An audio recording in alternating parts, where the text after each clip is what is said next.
Maman, écoutez, c'est la radio Isoko FM. Écoute, tu vas adorer. Adorer. Bienvenue encore une fois, débutons cette édition par cette page Société. La première dame du Burundi, Angeline Ndayishimiye, conseillère déplacée d'Ogatumba vers site Gateri de la commune Uganda. Nous sommes en province de Chibitoke, d'afficher un bon comportement et d'éviter le vagabondage sexuel.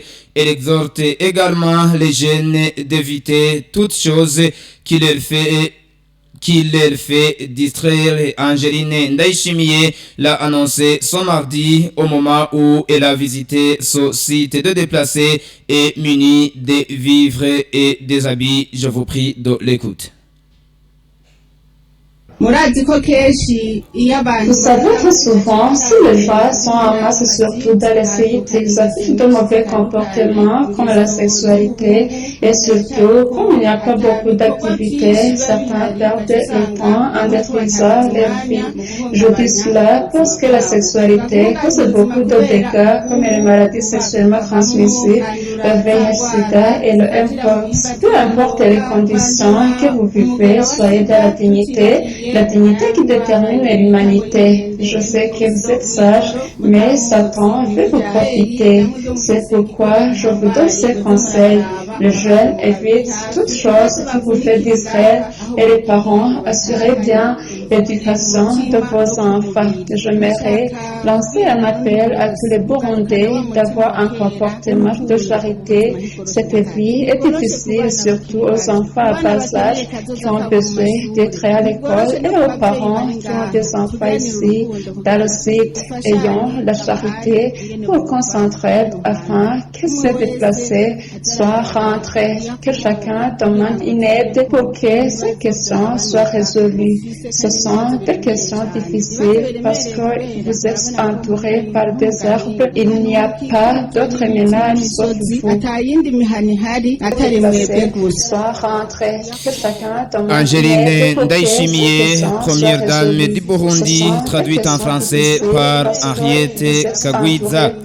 Pas de sécurité à présent, la police nationale du Burundi a montré ce mardi 2 personnes, dont un Congolais et un Burundais, accusés de faire de l'escroquerie en envoyant des vidéos et audios qui montraient que ce Congolais a été enlevé. Pierre Nkurikiye, porte-parole du ministère ayant la sécurité publique dans ses attributions, indique que les dossiers de ces 2 personnes seront transférés au parquet pour la suite de la procédure judiciaire. Nkurikiye exhorte la population que chaque fois qu'il y a connaissance de cas pareils, qu'il s'adresse aux instances habilitées pour vérifier si réellement ces faits sont réels ou pas. Suivez Pierre Nkurikiye, il est le porte-parole du ministère en charge de la sécurité. Et le 29 mars dernier, un Congolais étudiant de l'université Hope of Africa, ici à mairie de Bujumbura, il fait la 2e année de baccalauréat en génie civil. Il s'appelle Bahati Daniel, de père Bahati Jean Bosco et de mère Sarah Nyerere. Lui, avec un Burundais du nom de Ndaizigame Pascal, un Burundais de Kamenge, et ils ont décidé de faire un montage d'enlèvement suivi de torture. Les 2 ont joué les 2 rôles dans ce montage.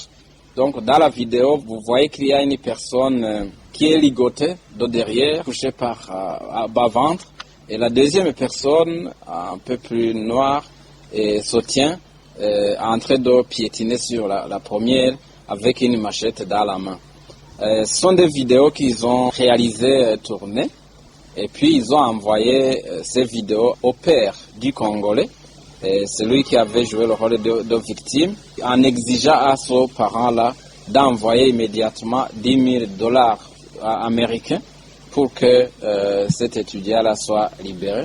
Il disait qu'il avait été enlevé par des inconnus et que donc il fallait que le père envoie son mental pour qu'il soit libéré et qu'il le fasse vite sous peine de voir son enfant assassiné. La police donc a immédiatement fait l'enquête et a appréhendé les 2 qui sont également accusés d'atteinte à la sûreté intérieure, en ternissant l'image du Burundi, mais aussi d'escroquerie.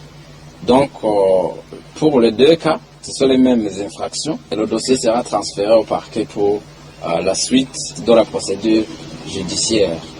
Et le message que nous voulions lancer sur base de ces deux cas, c'est d'informer l'opinion tant nationale qu'internationale qu'au Burundi, la criminalité change souvent de forme et que la population est invitée à être toujours très attentive avec les messages audio ou vidéo qui sont propagés ça et là, particulièrement ceux qui parlent d'éventuels cas de crime.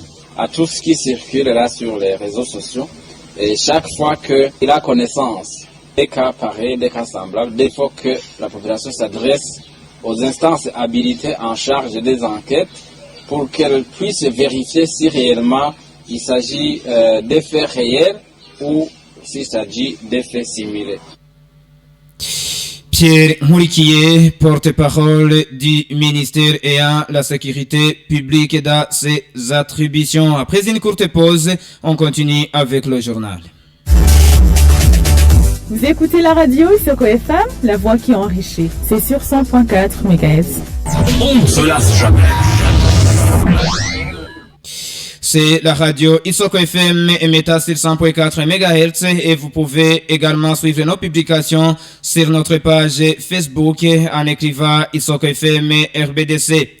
Ceux qui exercent de petites activités génératrices de revenus en ville de Bujumbura, tout près du parking de bus de Musaga et Kanyosha, se plaignent que leurs activités sont perturbées suite à une mauvaise odeur provenant des immondices placés près de poubelles. Henriette Kagwiza nous fait le point.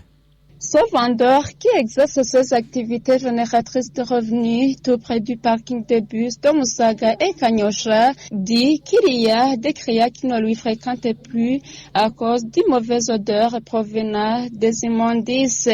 Il annonce également qu'il ne comprend pas la façon dont les immondices ne sont pas évacués à temps au moment où le président de la République a exigé l'hygiène dans toute la municipalité et ce vendeur craignent d'être attaqués par des maladies.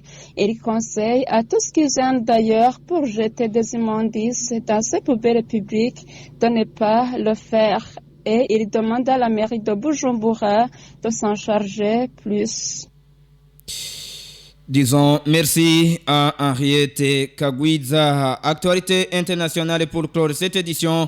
Au moins 18 personnes sont mortes en Thaïlande et plus de 2700 d'autres en Birmanie, dont des Français parmi les victimes ainsi que d'autres dégâts.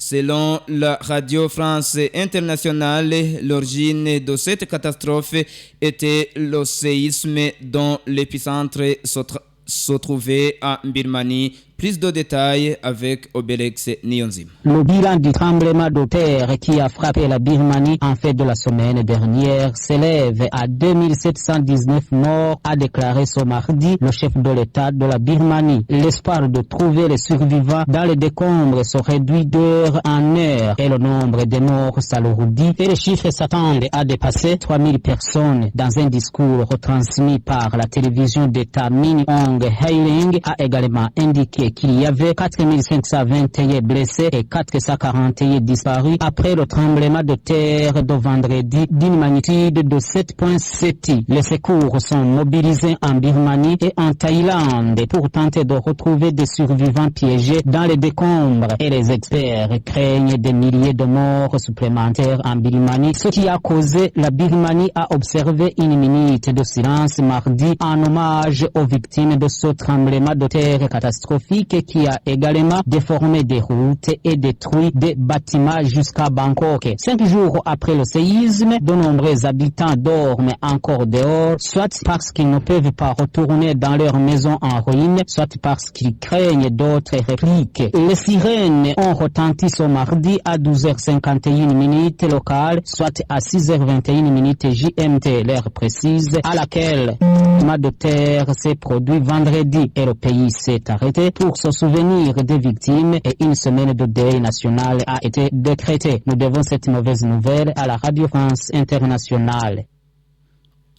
Disons merci à Obelex Nyonzima. Point final à cette édition. Merci de nous avoir suivis. Merci également à Arthur Ndikurio qui assure la mise en onde. Alain Hervis Yabonimana était à la présentation. Les programmes de la radio Isoko FM continuent. À la prochaine.